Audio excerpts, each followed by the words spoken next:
Vocês falaram uma coisa muito séria hoje para Deus. Se eu não te ouvir, eu morro. Pesado isso, né? Que canção linda que podemos aprender hoje. Quando você ouve a voz de Deus, você vive, você prospera. Credo apostólico. No primeiro século e segundo século, essa declaração de fé fez um resumo, uma síntese do que era a fé dos apóstolos. E eles disseram assim: creio em Deus Pai Todo-Poderoso, Criador do céu e da terra. Creio em Jesus Cristo, o seu único Filho, nosso Senhor, o qual foi concebido por obra do Espírito Santo, nasceu da Virgem Maria, padeceu sob o poder de Pôncio Pilatos, foi crucificado, morto e sepultado, ressurgiu dos mortos ao terceiro dia, subiu ao céu e está assentado à direita de Deus Pai Todo-Poderoso, de onde há de vir para julgar vivos e mortos. Creio no Espírito Santo, na Santa Igreja Universal, na comunhão dos santos, na remissão dos pecados, na ressurreição do corpo e na vida eterna. Amém. O credo apostólico, ele sintetizava e sintetiza até hoje a fé cristã. Mas eu separei o credo apostólico para falar das três pessoas da Trindade que eles destacam com muita excelência: o Pai, o Filho e o Espírito Santo. Nós nos propusemos a pensar nesta série, que inclui março, abril e maio, falar sobre as três pessoas da Trindade. Em março nós estamos trabalhando o poder do Rei, o Deus Pai. E nós vamos fazer isso pensando justamente no Velho Testamento. A ação na criação, conforme o pastor Wagner trabalhou com vocês na semana passada. Hoje nós vamos falar sobre a ação de Deus, do Rei soberano, na vida dos patriarcas. Depois no Êxodo e depois nos profetas e monarquia. E a gente fecha o mês de março assim. No mês de abril nós vamos falar sobre o Filho. Falar do coração desse Rei. Falar de Jesus, do coração terno e bondoso. Justamente também no período da Páscoa, nós vamos ter o musical, tudo falando do Filho, do Cordeiro de Deus que tira o pecado do mundo. E no mês de maio, que nós celebramos o Pentecoste, aí nós vamos falar sobre o poder do Rei, a soberania do Pai, falando do coração do Rei, que é Jesus, e agora do poder, falando do Deus Espírito Santo. A propósito, quando fala no Pai, no Filho e no Espírito Santo, nós precisamos tomar muito cuidado, porque existe uma tendência de segmentá-los e, vezes ou outra, focarmos só um. Tem muita gente que valoriza apenas uma pessoa. Por exemplo, pessoas excessivamente cristocêntricas, e elas falam só de Jesus. Pessoas excessivamente pneumatológicas, que falam do Espírito Santo. E pessoas patrocêntricas ou teocêntricas, que falam do Pai. Mas uma espiritualidade e uma doutrina sadia faz um equilíbrio entre o Pai, o Filho e o Espírito Santo. Na tradição reformada, porque nós temos o João Calvino, que trabalhou muito bem isso, ele sempre enfatizou que Deus é um só em essência, em três pessoas distintas, o Pai, o Filho e o Espírito Santo, e eles atuam de forma muito interligada, de forma inseparável na redenção.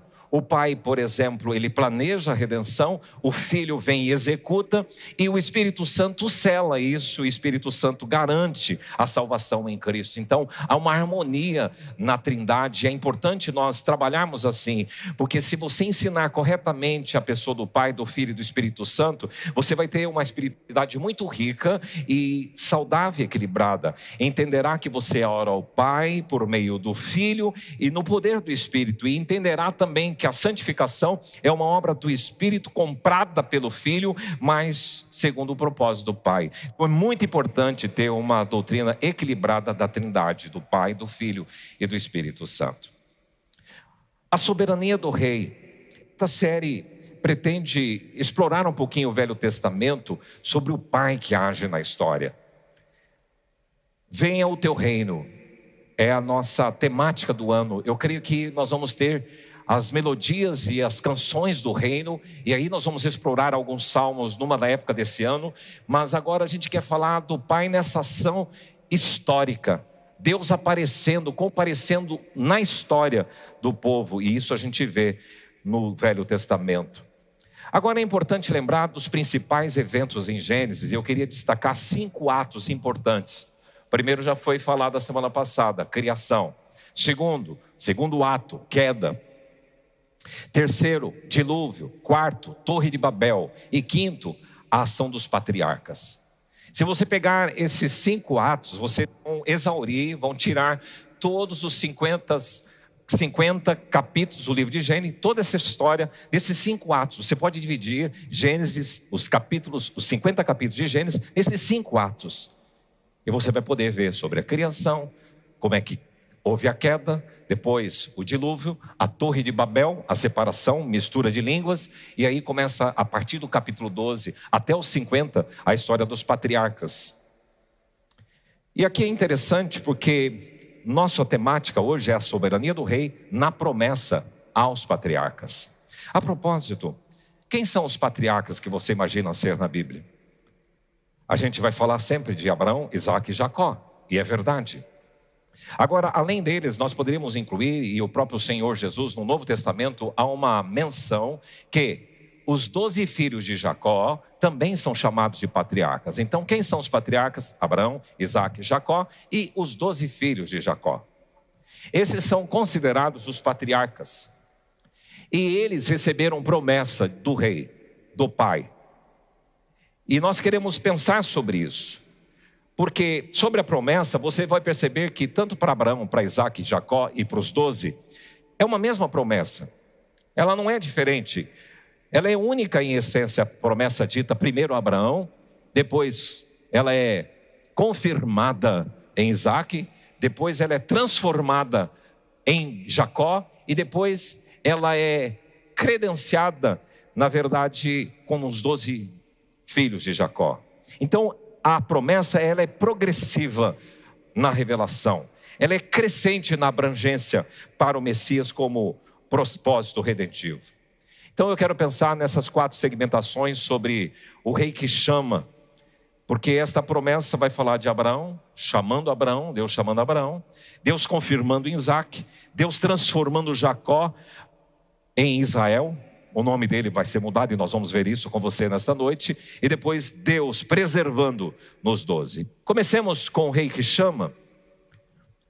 Qual era o primeiro nome de Abraão? Abrão.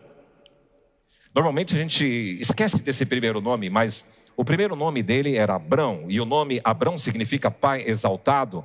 Mas nós vamos perceber em Gênesis 17, aqui agora quero pedir que você pegue o livro de Gênesis, abra sua Bíblia aí, nós vamos acompanhar algumas referências, nós vamos fazer algumas leituras, vão ser projetadas aqui, mas é importante que você acompanhe nesse texto. Em Gênesis 17, versículo 5, diz: Abrão já não será o teu nome, e sim Abraão. Então seu nome não é mais só pai exaltado, o seu nome será pai de uma multidão, chefe de multidão. A gente conhece da história de Abraão que ele recebeu uma prova muito difícil, que era sacrificar o seu filho Isaac, e foi uma prova de fé, e ele obedeceu ao Senhor. E é interessante essa espiritualidade, porque tem muita gente hoje que prima pela sua família, que prima pelas coisas que tem, e Deus tem que estar acima da sua casa, acima do seu filho, acima do seu cônjuge. Deus tem que estar acima do seu patrimônio, ele tem que ter primazia, e isto Abraão demonstrou. E ele é reputado nas escrituras, e Tiago faz questão de mencionar isso. Tiago 2,23 vai dizer: ora, Abraão creu em Deus, e isso lhe foi imputado para a justiça, e foi chamado amigo de Deus. Ele é amigo de Deus, é assim que a Bíblia trata. Então agora, abra comigo lá em Gênesis 12, 3, e você vai ver esse rei que chama na direção de vida para Abraão, que estava lá na Mesopotâmia. O que o texto diz? Ora, disse o Senhor a Abraão: sai da tua terra, da tua parentela e da casa de teu pai, e vai para a terra que te mostrarei, e de ti farei uma grande nação, e te abençoarei, e te engrandecerei o nome, e ser tu uma bênção, e abençoarei os que te abençoarem, e amaldiçoarei os que te amaldiçoarem, e em ti serão benditas todas as famílias da terra. Abraão é um caso de confusão entre judeus e muçulmanos, e cristãos e muçulmanos também, porque tanto o cristianismo como o islamismo, quanto o judaísmo, procedem de Abraão. Interessante que uma das vezes que estivemos em Israel, passamos pelo Egito, e era o período de Ramadã, e vocês têm que orar agora, porque agora é um período que os muçulmanos vão entrar num período de 40 dias de jejum. Então é fichinha esses 21 dias de jejum e oração que estamos convocando vocês para orar. Eles fazem 40 dias. E eu me recordo que estávamos entrando do Egito para Israel, bem ali naquela divisa muito tensa, muitos palestinos ali, e eles tinham voltado da festa do Cordeiro, porque para eles não foi Isaque sacrificado, mas Ismael. Eles têm o pai Abraão, o Islã, os muçulmanos têm o pai Abraão, e nós também, o pai da fé nosso é Abraão. Mas a promessa aqui, conforme vocês viram, foi dita, de fato, a Abraão. É um Deus soberano, com uma eleição graciosa da parte dele, porque simplesmente ele, na sua soberania, escolheu Abraão. Ele saiu lá da Mesopotâmia, sai da terra do Ur dos Caldeus, vai para Harã, no sentido leste. Então, se você olhar para o mapa, ele está na Mesopotâmia. Eu creio que eu tenho um mapa aqui, dá para ajudar você. Abraão estava nessa região aqui. E ele foi levado para cá, e depois ele veio para cá, desceu o Egito e retornou para essa terra.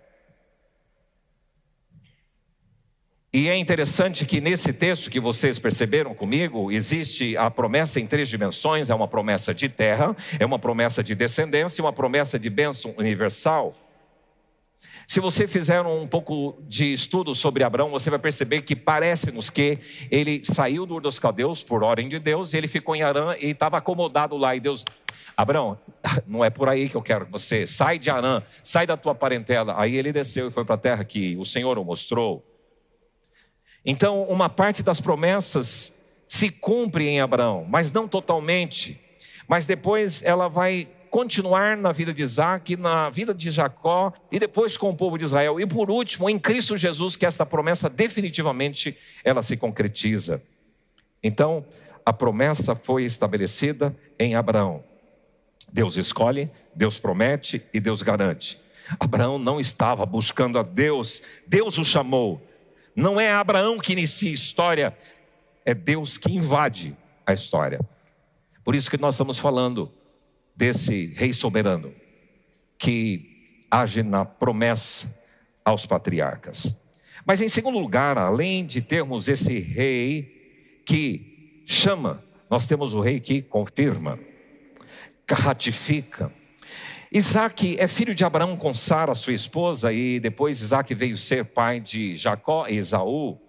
O nome Itzaque significa ele ri.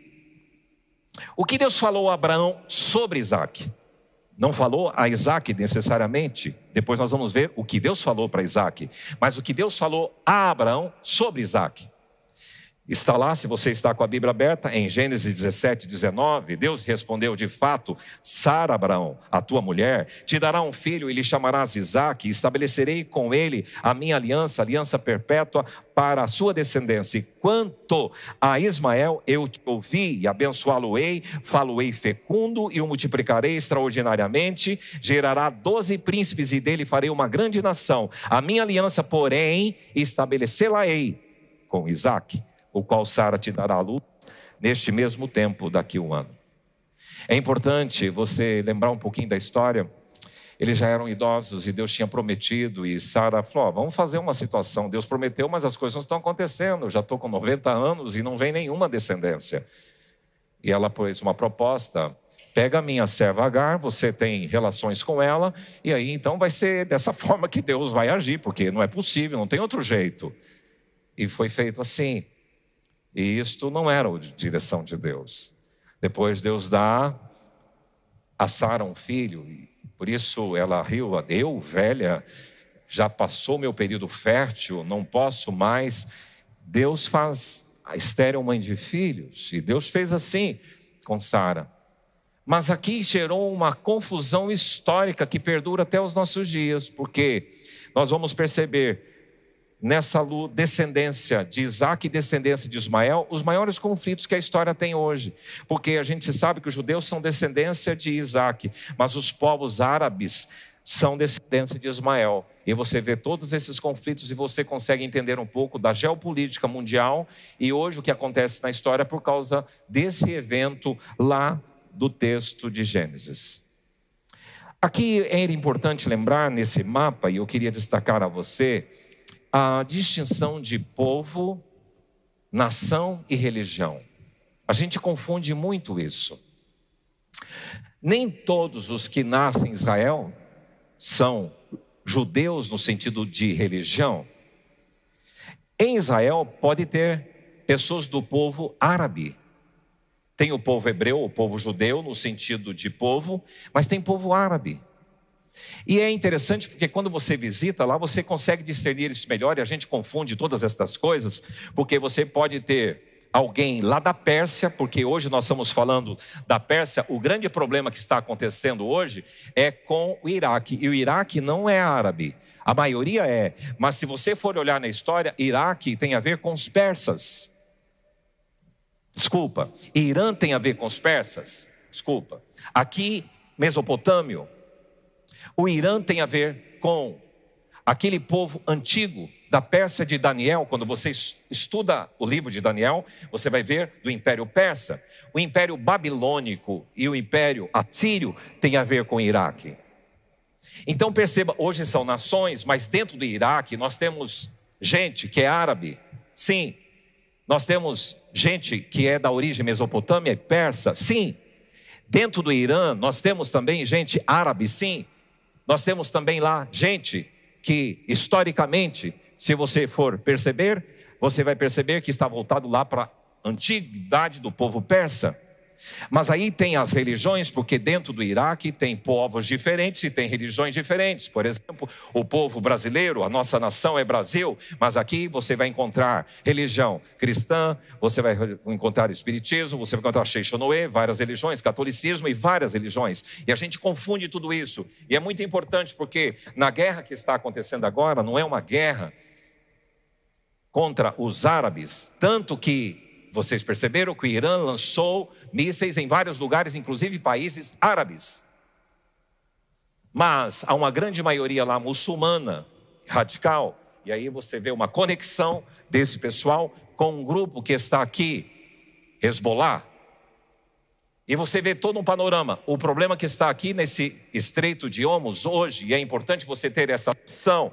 Então, fiz uma pausa para perceber que Ismael, ele tem, dentro dessa própria palavra que a gente acabou de ler, uma representatividade muito forte, um conflito por causa de um anjo, um erro histórico, trouxe repercussão, reverberação até os nossos dias do problema de Ismael e de Isaac.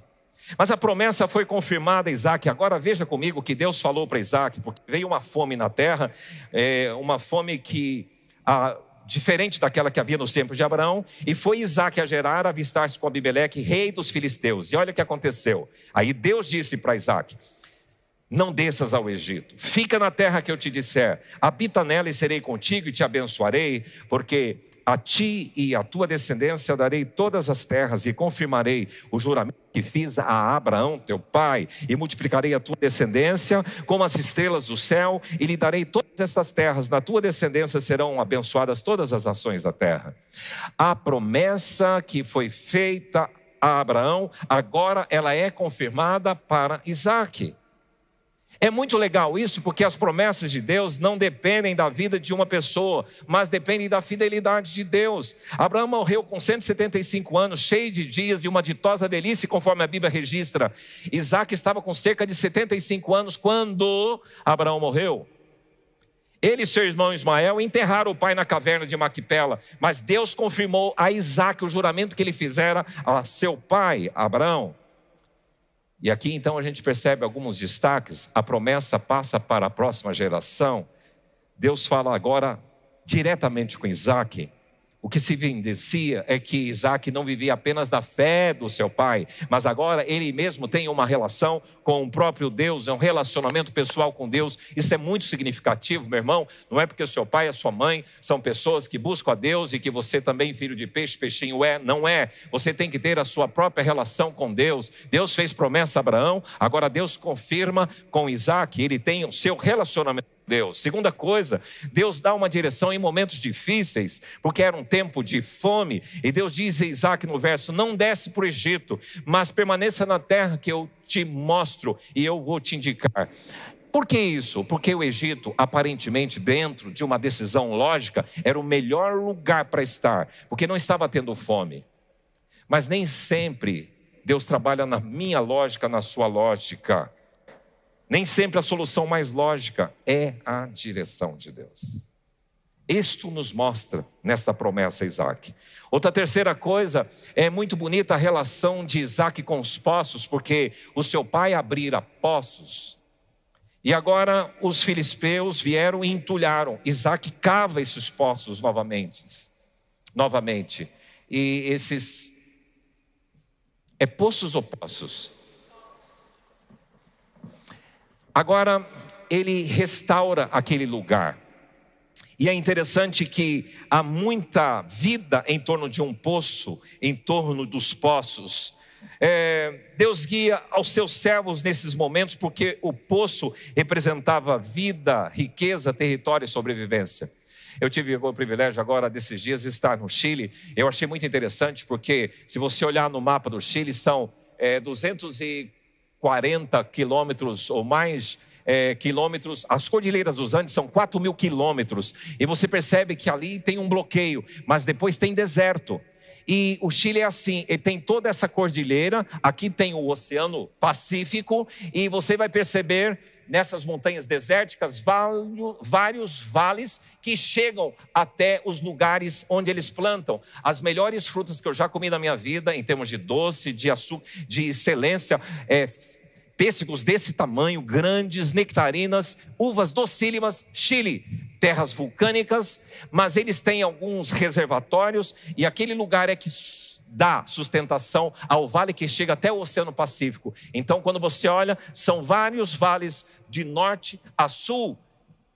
Os poços, agora no Chile, são essas lagoas, para que vão regar. Os poços, ou os poços, eles fazem diferença, porque eles trazem riqueza. Água é fundamental para o território e para a sobrevivência. Por isso causava grandes disputas. Mas a promessa tem um propósito maior, porque Deus reafirma para Isaac: na sua descendência serão benditas todas as famílias da terra. Aponta para algo maior que Israel, aponta plenamente a palavra voltada para Jesus Cristo. O rei que chama em Abraão, o rei que confirma em Isaac, em terceiro lugar, o rei que transforma. E aqui a gente tropica em Jacó. Jacó é uma pessoa meio enigmática. Ele é filho do casamento de Isaac com Rebeca, e ele tem um irmão gêmeos, e na verdade Esaú nasceu primeiro com ele do que ele. Eles eram netos de Abraão. Mas há diferenças muito gritantes entre Esaú e Jacó, porque Esaú era um homem de campo, caçador, e ele era predileto do pai. Já Jacó era um homem mais tranquilo, que gostava de ficar nas tendas e era favorito da mãe, Rebeca. E a preferência dos pais contribuiu muito para o conflito familiar e a rivalidade entre os irmãos. Muito cuidado com esse tipo de coisas dentro da sua casa. Queridinho da mamãe, queridinho do papai. Isso trouxe problemas para essa família. E em 2 episódios, Jacó prejudicou o seu irmão Esaú. Primeiro, ele comprou a primogenitura. Um dia, Esaú chegou cansado e Jacó tinha feito um guisado de lentilha e caldo vermelho, bem gostoso, e aquele cheiro, e Esaú cansado: me dá um prato de lentilha se você me vender a sua primogenitura. Esaú não estava com fome, resolveu o problema dele e vendeu a sua primogenitura. Mas foi uma malandragem de Jacó, vamos ter com a gente isso. Mas a segunda momento, ele enganou o próprio pai, Jacó, porque quando o pai foi abençoar Esaú, que era o primogênito, ele e a mãe arrumaram um jeito. Esaú era muito peludo, então eles fizeram umas roupas com o cheiro de Esaú, e o pai não enxergava direito, e ele se fingiu que era Esaú, Jacó, e recebeu a bênção do seu irmão. Então, por 2 momentos, aconteceu esse momento ruim, ou essa situação ruim com o seu irmão. E por isso, ele teve que sair dali. Porque senão Esaú ia matar Jacó. E ele vai então lá para as terras da família, da mãe dele, para arrumar uma esposa. E nessa brincadeira ele ficou 20 anos lá em Padã Arã. 20 anos trabalhando com o seu tio Labão, que aprontou um monte de coisas com ele. Mas é legal olhar para a vida de Jacó e perceber algumas fases interessantes, porque quando ele sai fugido do seu irmão Esaú para Arã, ele para num deserto para dormir e coloca uma pedra como travesseiro, e Deus o visita, e ele chama aquele lugar de Betel, e você pode encontrar isso lá em Gênesis 28, 12 a 22. É um lugar em que tem um sonho da escala e da promessa de Deus, que é símbolo de um encontro divino. E agora então tem a promessa inicial, porque lá em Betel o Senhor faz essa promessa. Olha o que diz: perto dele estava o Senhor, ele disse: eu sou o Senhor, Deus de Abraão, teu pai, e Deus de Isaque. A terra em que agora você está deitado, eu te darei, e a ti e a tua descendência será como o pó da terra, estender-te-ás para o ocidente, para o oriente, para o norte e para o sul. Em ti e na tua descendência serão abençoadas todas as famílias da terra. Eis que eu estou contigo e te guardarei por onde quer que fores, e farei voltar a esta terra, porque te não desampararei, até cumprir eu aquilo que tenho referido. Isso está nesse texto de Gênesis 28, 13 a 15.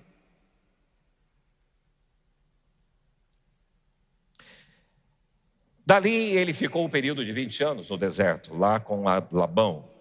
Constituiu a sua família, ele trabalhou para uma esposa, gostava muito de Raquel, mas conforme o costume da época foi dado Lia, então ele ficou com Raquel, ficou com Lia, com Raquel, depois teve Bila e uma outra esposa que era serva de uma delas. E ele teve 12 filhos, é isso que é a história sintetizada. Agora então, depois de 20 anos ele está voltando para Israel, e aí temos esse texto de Gênesis 35, 9 a 15, especialmente esse texto que diz assim: vindo Jacó de Padã Arã, outra vez lhe apareceu Deus e o abençoou, outra vez lhe apareceu Deus e abençoou, e disse: então agora o Senhor vai transformar a vida desse Jacó, que é um enganador, num outro homem.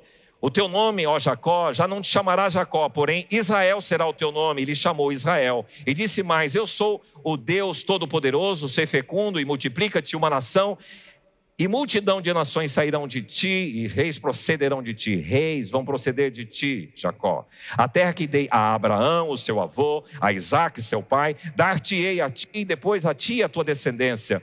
E Deus se retirou dele, elevando-se do lugar onde ele falara. Então Jacó erigiu ali uma coluna de pedra no lugar onde Deus falara com ele, derramou sobre ela uma libação e lhe deitou óleo. Ao lugar onde Deus lhe falara, chamou-lhe de Betel. Saiu, parou em Betel, foi para Arã, voltou em Betel. Mas se você depois perceber que aqui Deus dá uma nova identidade para Jacó. Por isso que essa promessa foi uma promessa de transformação para Jacó. Porque Jacob significava aquele que segura o calcanhar, o enganador. Agora Israel significa Deus prevalece. Então há uma mudança de identidade de Jacó para Israel. E aí Deus continua esta aliança, herdeiro das promessas feitas ao avô Abraão, ao pai Isaque, e uma descendência numerosa e influente. Reis vão proceder de você, Jacó, e herança da terra. Canaã será de sua família e descendentes, e também reconhecimento da presença divina. Betel, esse lugar, se torna um marco espiritual. Agora, vocês já devem lembrar do Vale de Jabó, que foi nesse lugar mesmo que houve esse encontro, onde ele teve que mudar. Esse lugar chamado Peniel, onde há uma mudança, e o nome dele é de Jacó para Israel. Pois bem, Quando você encontrar na Bíblia a fórmula, o Deus de Abraão, de Isaac e Jacó, no Velho Testamento tem vários textos, mas no Novo Testamento também tem. Jesus, inclusive, faz uso desta fórmula, o Deus de Isaac, Abraão, Isaac e Jacó.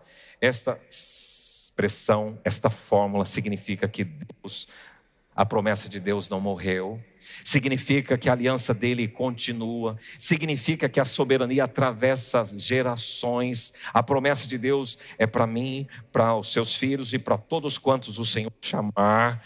O Deus soberano é um Deus de vivos, porque aqui falar que Deus de Abraão, Isaac e Jacó, se eles estivessem mortos, mas eles estão na presença do Senhor, e esta ideia de crer na sustentação da ressurreição e um Deus soberano que é fiel à sua promessa. Mas por fim, se há uma soberania desse rei que chama Abraão, que confirma em Isaac, que transforma Jacó em Israel, aí nós temos agora um rei que preserva. Nos filhos de Jacó, a promessa assume um contorno mais nacional. Porque em Gênesis 49, Jacó chama os seus 12 filhos e abençoa um por um. E é interessante, se você ler Gênesis 49, sobre José será assim, sobre Judá será assim, sobre Zebulon, sobre Naftali, sobre Azer, sobre Ruben, tudo ele abençoa. Interessante que sobre Judá, em Gênesis 49, 10, você vai encontrar: o cetro não se arredará de Judá. A monarquia seria estabelecida em Judá. Jesus é da descendência de Judá. Davi é da descendência de Judá. E nem o bastão de entre os seus pés, até que venha Siló, e a ele obedecerão os povos. A promessa preservada no povo constituído. Os filhos de Jacó constituíram então um povo da promessa. Mesmo entre os 12, tendo muitos ciúmes, muita intriga e um monte de problemas familiares, Deus usa tudo, mesmo essas coisas, para preservar a descendência. José, que foi vendido pelos irmãos, hostilizado no final da sua vida, e lá ele reconhece isto. Gênesis 50, 24. Eu morro, porém Deus certamente vos visitará e vos fará subir desta terra para a terra que jurou dar ao nossos antepassados, Abraão, Isaac e Jacó. A promessa deixa de ser familiar e passa a ser tribal e nacional. E a monarquia depois é estabelecida, e há uma promessa para um descendente de Davi. E aqui nós temos a expectativa messiânica, porque o profeta Natan chegou para Davi e disse assim: estabelecerei depois de ti, Davi, a tua descendência, Deus dizendo, e firmarei o teu trono do teu reino para sempre, e a tua casa e o teu reino, Davi, serão firmados para sempre diante de mim. O teu trono será estabelecido para sempre. De quem Natan estava falando? De Jesus. E aí, vamos chegar em nós, porque os patriarcas, houve uma promessa de descendência. Na monarquia, promessa do rei da descendência. Nos evangelhos, o cumprimento da promessa do Messias. Agora, veja o que diz Gálatas 3:7. Vamos ler juntos? Sabei, pois, que os da fé é que são filhos de Abraão. Ora, previsto, os gentios preanunciou o evangelho a Abraão. Em ti serão abençoados todos os povos, de modo que os da fé são abençoados, como o crente Abraão. Os da fé somos nós. Paulo, entendendo toda a promessa que fora realizada, esse rei soberano, os da fé são os filhos de Abraão. Você e eu somos filhos de Abraão. Os da fé são justificados pela fé. Os da fé receberam o evangelho pré-anunciado a Abraão. O evangelho já fora proclamado lá atrás. Os da fé são abençoados juntamente com Abraão. Abraão recebeu uma promessa, e essa promessa foi compartilhada com a sua descendência, e essa promessa foi passando de pai para filho, e essa promessa chegou até a mim e você. Quais são as promessas de Deus para a sua vida? Quais são as promessas em Cristo que você tem se apegado? Como você lida com as promessas de Deus para a sua vida?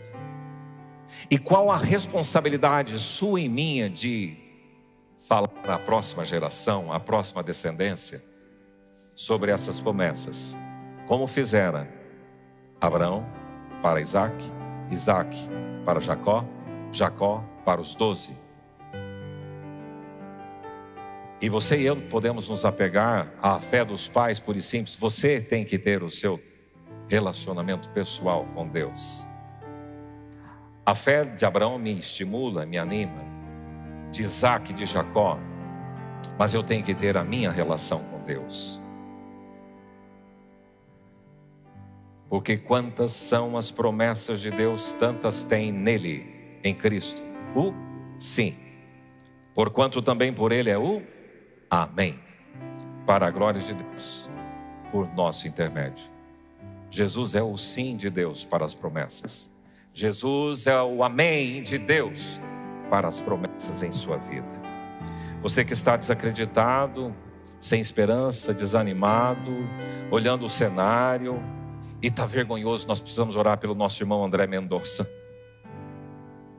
que traga toda à tona essa sujidade que existe nos bastidores da política, seja de qual ala, direita ou esquerda, que traga todas as sujidades que existem dentro dos tribunais e do Supremo Tribunal Federal e do Poder Executivo e Legislativo. Não importa quem precisa ser, esse país precisa de um banho de santidade. E você, esses 21 dias de jejum e oração, é chamado a fazer isso. Deus visita a nossa nação com santidade e pureza, e purga e limpa essa nação. E enquanto eu vejo esse cenário, desanima, ostentação, voo caro, vocês viram tantas coisas acontecendo, festas absurdas. Senhor, traz sensatez para esse país, para esse mundo, que a gente se apegue às promessas de salvação. E em Cristo eu tenho a promessa de salvação e perdão de pecados. Em Cristo eu tenho a promessa de herança espiritual. Em Cristo eu tenho promessa de provisão, de cuidado, de transformação em vitória. Se alguém está em Cristo é nova criatura, essa é uma grande promessa. Não se turbe o vosso coração, credes em Deus, credes também em mim, disse Jesus. Na casa do meu Pai há muitas moradas, vou preparar lugar. Creia nessas promessas. Se apegue às promessas de Deus para a sua vida. Lance sobre Ele toda a ansiedade que você tem, toda a inquietude, porque Ele tem cuidado de você. Isso é uma promessa. Crê no Senhor Jesus e será salvo tu e tua casa. É uma promessa de Deus para a sua vida. E eis que estou convosco todos os dias, até a consumação dos séculos. É uma promessa de Jesus para você e para mim. Quero convidá-lo a se colocar em pé. E quero pedir que você feche os seus olhos e pense nisso.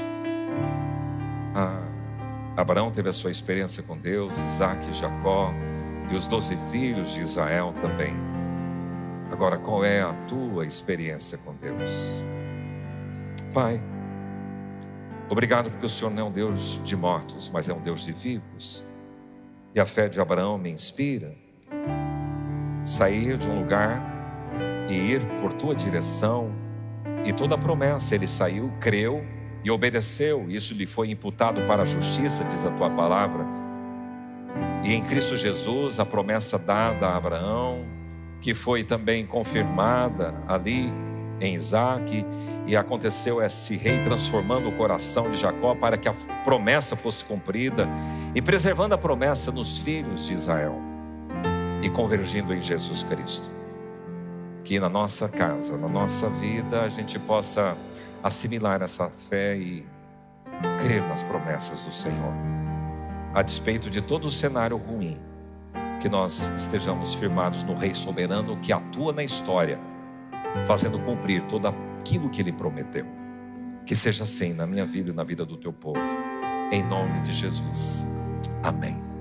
Essa canção, ela fala que você está firme na promessa. Vamos cantar juntos? Firme nas promessas do meu Salvador, cantarei louvores ao meu Criador, rico pelos séculos do seu amor. nas promessas de Jesus.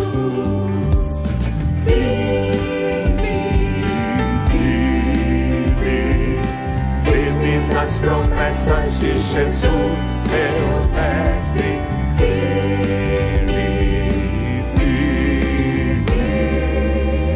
Sim, firme nas promessas de Jesus.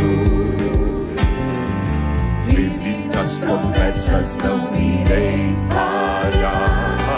Vindo as tempestades a me consternar, pelo verbo eterno hei de trabalhar. Firme nas promessas de Jesus.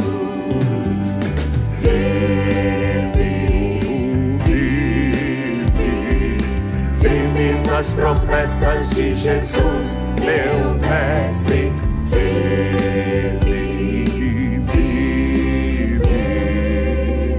Sim, firme nas promessas de Jesus.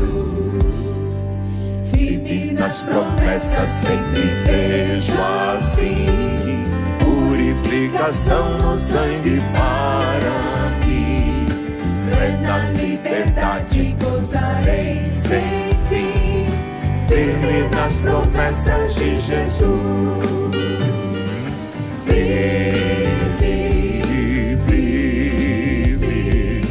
Firme nas promessas de Jesus, meu mestre.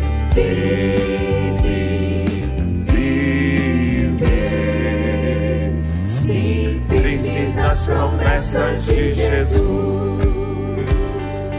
Firme nas promessas do Senhor Jesus, em amor ligado com a sua cruz.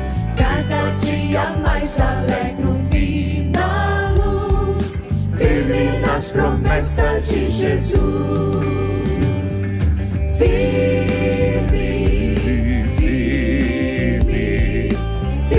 nas promessas de Jesus, meu mestre.